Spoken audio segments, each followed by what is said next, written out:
Asomémonos, pues, a este número especial de la revista católica internacional Comunio, dedicado en 2025, en su número 5, tomo 50 de 2025, dedicado a la inteligencia artificial. La abro en la página 35, donde está pues uno de los artículos más interesantes: permanecer plenamente humano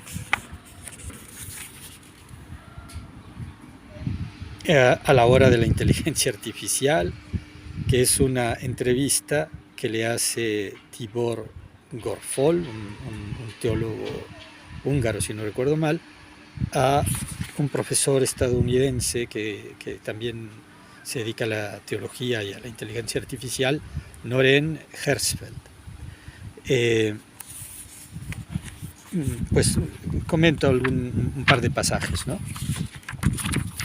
Si el viento me lo permite, que no estoy en condiciones muy de inteligencia artificial para hacer mi trabajo.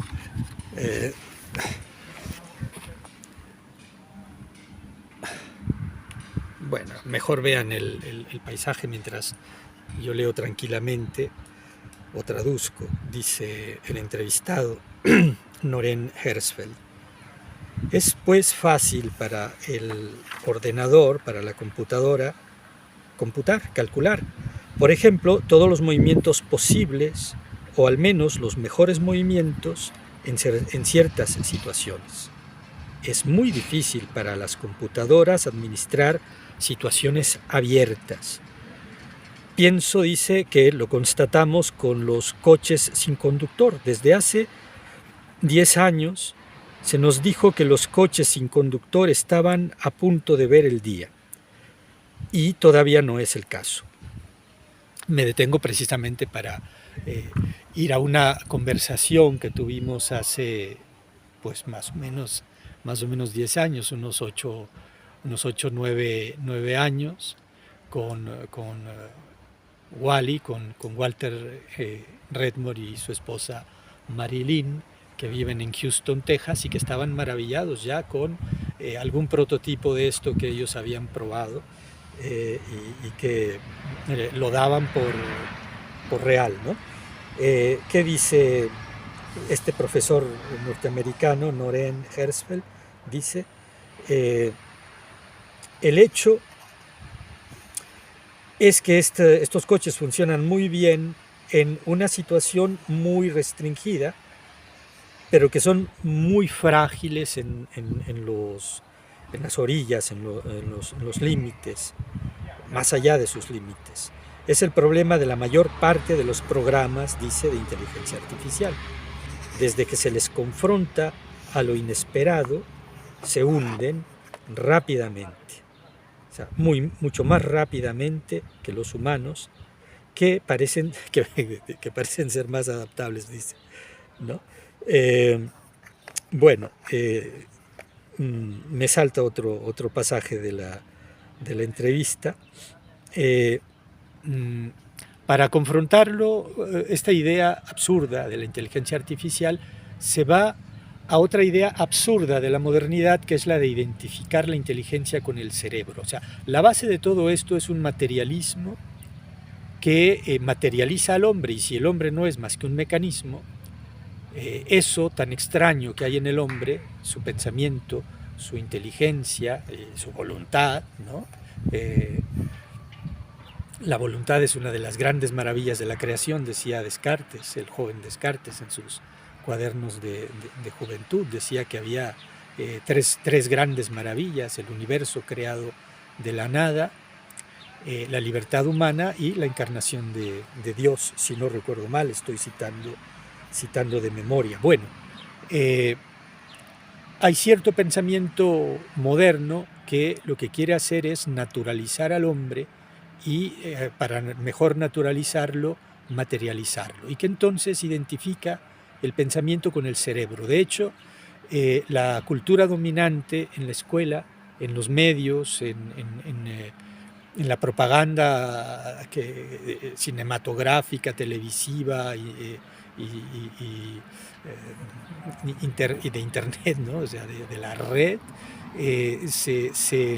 este prejuicio está omnipresente, el prejuicio de que el que piensa es el cerebro. Precisamente si nosotros aceptamos que el cerebro piensa y que las computadoras tienen cerebro, pues entonces de allí a concluir que puede haber inteligencia artificial, ya están dadas las bases para que no haya resistencia alguna. De ahí que en la entrevista Herzfeld se detenga en la comparación entre el cerebro humano y las computadoras, manifestando su escepticismo en relación a las posibilidades de la llamada inteligencia artificial en base a la mayor complejidad del cerebro humano respecto de pues, los cerebros de las computadoras, ¿no?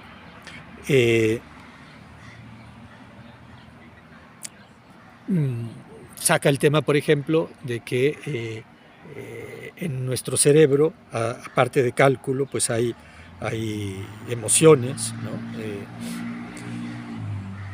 Hay esta idea también reciente, yo no la he escuchado sino últimamente, de que las tripas forman parte del cerebro, ¿no? De que hay neuronas en las tripas. Dice un segundo cerebro hay un segundo cerebro en nuestro sistema digestivo, ¿no? ¿Dónde está eso? Ahí está. Y enseguida dice lo siguiente, dice, se pensaba en otro tiempo que el cerebro estaba más bien desconectado del resto del cuerpo.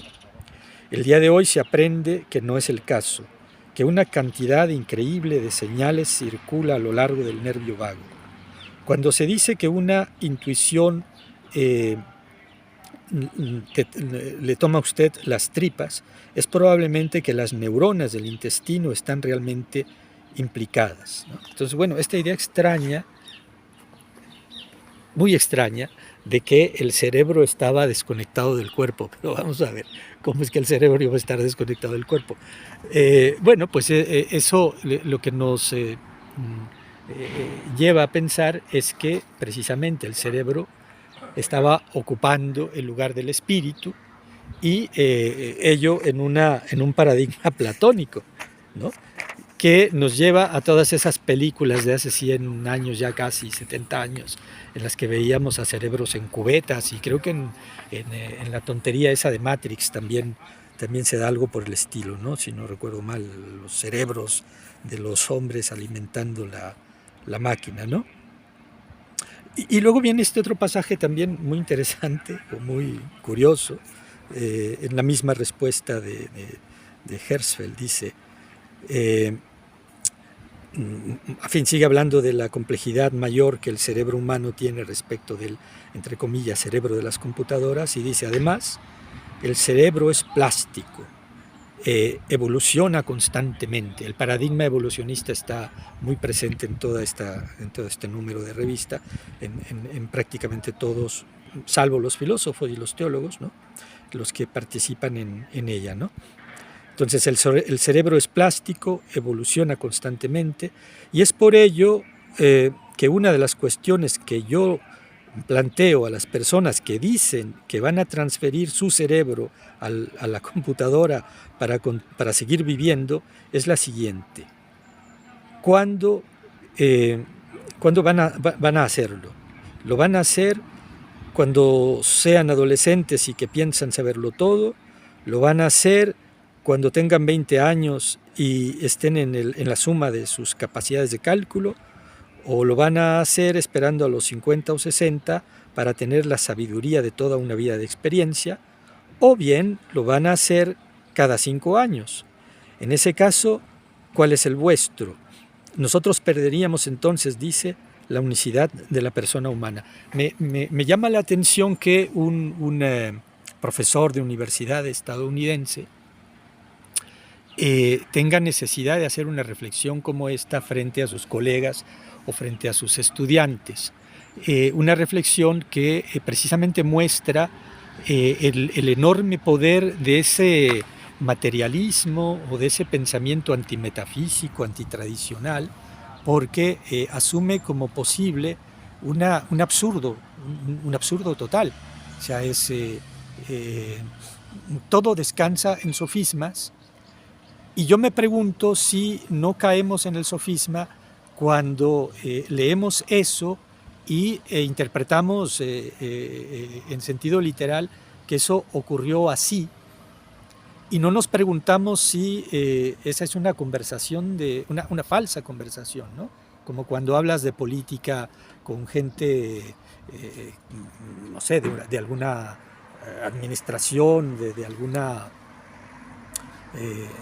con cortesanos, por así decirlo, ¿no? Frente a los que no quieres revelar tu pensamiento real, o cuando hablas de creencias religiosas en un ambiente antirreligioso, ¿no? Y que muchos tienden a fingir que también son descreídos, o al revés, ¿no? Vamos, es una conversación inverosímil. ¿Cómo puede haber alguien tan tonto que crea los supuestos en los que se basa una conversación como esa? ¿Y cómo es que un teólogo, a ver, déjenme ver qué dicen en la revista de este hombre? Es profesor de ciencias y de religión en la Universidad de St. John's y en el Colegio San Benedicto de Minnesota. Profesor de ciencia y de religión. Bueno, pues amigo mío, de ciencia y de religión te falta el conector fundamental, te falta la filosofía, porque estás diciendo unas necedades. Y luego, en otro pasaje que ahora mismo no lo tengo identificado, se atreve a acusar a Descartes, ¿no? Dice que, déjenme ver si lo encuentro. Dice cosas interesantes como que efectivamente se habla de inteligencia artificial sin definir lo que es la inteligencia. Es un testimonio interesante, importante, ¿no? De cómo desde que existen los smartphones, las situaciones de depresión y de ansiedad en los jóvenes han aumentado tremendamente en los Estados Unidos. Y hay un pasaje en el que ataca a Descartes oponiéndolo a la idea cristiana de la encarnación, precisamente como si Descartes fuese platónico, lo cual es una tontería. Descartes no es platónico, es todo lo contrario, es un cristiano que defiende la idea de la encarnación. Bueno, no encuentro el pasaje. De todas maneras, eso hace ya un video interesante, creo yo, donde doy una muestra, pues, de cómo en este número de revista oportuno, interesante, aparte de las dos intervenciones más interesantes, que son la última de Joseph Ratzinger, La técnica nos protege, una cuestión de ética, una cuestión ética y social, un texto escrito en vida del cardenal, todavía no era papa, y muy anterior a esta moda, pero que ya nos da las claves fundamentales para pensar el contexto en el que se inscribe esta enésima solución mesiánica o amenaza idolátrica, ¿no? que representa esta proeza técnica, ¿no? Y otro de los artículos también muy interesante es el de Laure Solignac, Irreductible Inteligencia a la elección de la Edad Media, donde precisamente lee desde antes de la Edad Media, desde San Agustín y desde Boecio, pasando por algunos autores interesantes de la Edad Media, confrontándose con San Alberto Magno como uno de los responsables de la reducción del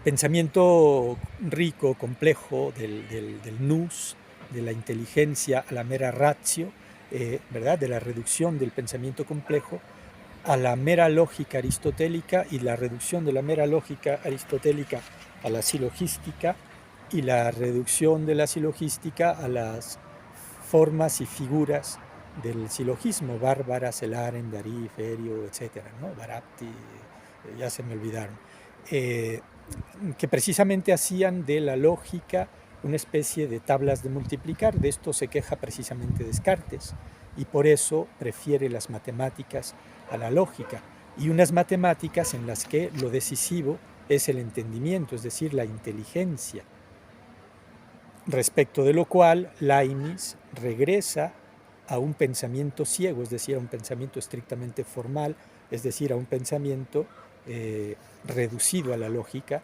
como ese que